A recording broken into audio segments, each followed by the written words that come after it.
Officer अर्थशास्त्र RD. Girls college Bharatpur. पिछली video में हमने केंद्रीय बैंक के कार्य पढ़े थे और उसमें हमने नोट निर्गमन का एक अधिकार और सरकार का बैंकर, एजेंट एवं परामर्शदाता ये कार्य पढ़े थे कि जो केंद्रीय बैंक है वो नोट निर्गमन का कार्य करता है और सरकार का बैंकर, एजेंट और परामर्शदाता है। अब हम पढ़ेंगे बैंकों का बैंक एवं बैंकों के नगद कोषों का संरक्षक। केंद्रीय बैंक देश के सब बैंकों का शीर्ष बैंक होता है, यानी जो केंद्रीय बैंक है वो सारे बैंकों का बैंक होता है। सारे बैंक जो भी कार्य करते हैं या जो भी साख निर्गमित करते हैं वो केंद्रीय बैंक के द्वारा ही करते हैं, यानी केंद्रीय बैंक ही उनको आदेश देता है, तभी वो उतना ही साख निर्गमन करते हैं। देश के दूसरे सब बैंक इसके अंतर्गत कार्य करते हैं तथा इससे संबद्ध रहते हैं। जिस प्रकार बैंक अपने ग्राहकों की जमा के संरक्षक होते हैं, ठीक उसी प्रकार प्रत्येक बैंक अपनी जमाओं का कुछ निश्चित भाग, यानी जिसको एसएलआर कहते हैं, अपने पास नगद एवं तरल रूप में रखते हैं, जबकि कुछ भाग यानी सीआरआर कैश रिजर्व रेशो कानूनन उन्हें केंद्रीय बैंक के पास जमा कराना होता है। इस पद्धति का सबसे बड़ा लाभ ये है कि केंद्रीय बैंक इन कोषों में परिवर्तन से साख नियंत्रण करने में समर्थ होता है तथा साख और मुद्रा के में लोच उत्पन्न कर सकते हैं। साख और मुद्रा में लोच रहती है। सभी सदस्य बैंकों के कुछ नगद कोष केंद्रीय बैंक के पास जमा होने से जनता में विश्वास बना रहता है। केंद्रीय बैंक जनता की जमाओं का कुछ प्रतिशत अपने पास जमा करवाकर बड़ा कोष बना लेता है, जिसे संकट काल का आवश्यकता के समय दूसरे बैंकों को उधार दिया जा सकता है। बैंकों के बैंक होने के रूप में केंद्रीय बैंक विभिन्न बैंकों की आर्थिक स्थिति में पूर्णतया परिचित होता है और बैंकों को आवश्यक मार्गदर्शक एवं सहायता प्रदान करता रहता है। बैंकों के बैंक के रूप में केंद्रीय बैंक व्यापारिक बैंक के अंतिम ऋणदाता का भी कार्य करता है। बैंक अपने थोड़े नगद कोषों के आधार पर ही अपना व्यवसाय चला सकते हैं। बैंकों की आवश्यकता पड़ने पर केंद्रीय बैंक से उधार लिया जा सकता है। संकट काल में बैंकों को केंद्रीय बैंक से आर्थिक सहायता मिल जाती है। जनता के विश्वास को आघात पहुंचाए बिना बैंकों को संकट से बचाना भी केंद्रीय बैंक का ही कार्य है। केंद्रीय बैंक को देश की बैंकिंग व्यवस्था के विकास विस्तार के साथ साथ नियंत्रण का भी अच्छा अवसर मिलता है। संक्षेप में ये कह सकते हैं कि भारत का रिजर्व बैंक सभी व्यापारिक या अन्य बैंकों का सरताज या शीर्ष बैंक है।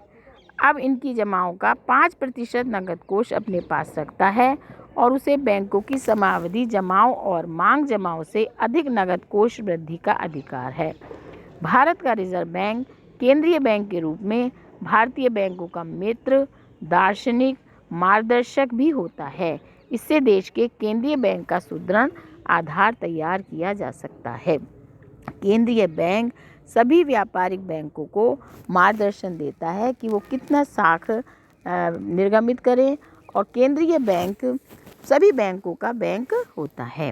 यानी अब इसके अलावा अंतरिम ऋणदाता केंद्रीय बैंक देश के बैंकों को सामान्य परिस्थितियों में ऋण, अग्रिम और अन्य सहायता भी देता है। संकट काल में जब बैंक जमाकर्ताओं के बैंक के प्रति विश्वास उठ जाता है, भारी मात्रा में भुगतान करने की समस्या आ जाती है, तो केंद्रीय बैंक ऐसे संकट काल में बैंकों को उपयुक्त स्वीकृत प्रतिभूतियां, बिल और हुंडियों की पुनः कटौती पर पर्याप्त ऋण प्रदान करता है। स्वीकृत अल्पकालीन प्रतिभूतियों पर अग्रिम भी देता है। केंद्रीय बैंक केवल बैंकों के लिए ही अंतिम ऋणदाता नहीं है, बल्कि वह सरकार का भी संकट काल में आर्थिक कठिनाई में ऋण दे सकता है। केंद्रीय बैंक सरकार को भी ऋण दे सकता है, यानी बैंकों को तो ऋण देता है। केंद्रीय बैंक सरकार को भी ऋण संकट काल के समय ऋण दे सकता है। केंद्रीय बैंक के पास नोट निर्गमन की अपार शक्ति विद्यमान रहती है। युद्ध काल में केंद्रीय बैंक एक अंतिम ऋणदाता बन जाता है। रिजर्व बैंक ऑफ इंडिया इस दृष्टि से भारत में एक बहुत महत्वपूर्ण भूमिका निभा रहा है। सरकार की आर्थिक नियोजन और जो धन शक्ति है उसमें भी उसको बढ़ाने की क्षमता केंद्रीय बैंक के पास ही होती है। बड़ी मात्रा में नोट छापकर योजनाओं की वित्तीय व्यवस्था में भी केंद्रीय बैंक योगदान देता है। इसके अलावा राष्ट्र की बहुमूल्य धातुओं और विनिमय कोषों का संरक्षण। अब हम नेक्स्ट जो केंद्रीय बैंक का कार्य है वो है राष्ट्र की बहुमूल्य धातुओं और विनिमय कोषों का संरक्षक। देश का केंद्रीय बैंक देश की बहुमूल्य धातुओं का आरक्षण कोष में रखकर नोटों का निर्गमन करता है। यानी जो केंद्रीय बैंक है वो बहुमूल्य धातुओं को आरक्षित रखकर तभी नोटों का निर्गमन किया जा सकता है। देश के धात्विक कोषों और विदेशी विनिमय कोष को सुरक्षित रखने के लिए केंद्रीय बैंक ही उत्तरदायी है।